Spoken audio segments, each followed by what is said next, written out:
চলতি মৌসুমে নেত্রকোনায় পাটের আশানুরূপ উৎপাদন হয়েছে। কৃষকরা জানান, আবহাওয়া অনুকূলে থাকায় ফলনও ভালো হয়েছে। বাজারের দর ভালো পাওয়ায় লাভবান হচ্ছেন তারা।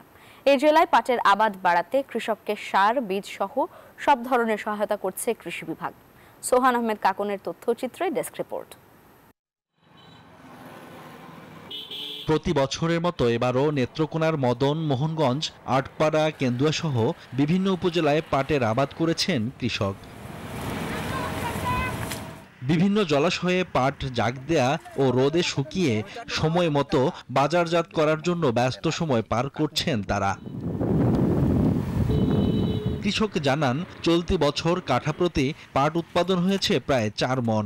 বাজারেও দাম ভালো পাওয়ায় লাভবান হচ্ছেন তারা। এমন প্রেক্ষাপটে পাট চাষে আগ্রহী হয়ে উঠছেন অনেকে।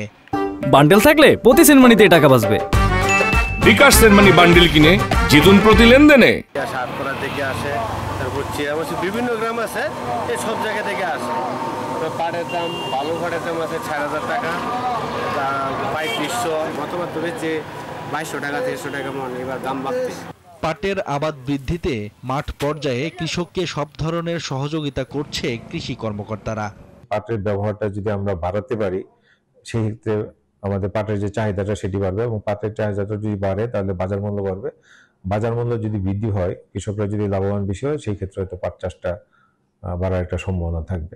কৃষি বিভাগের তথ্যমতে এবছর জেলায় 4,410 হেক্টর জমিতে পাটের আবাদ হয়েছে। Desk report, news 24।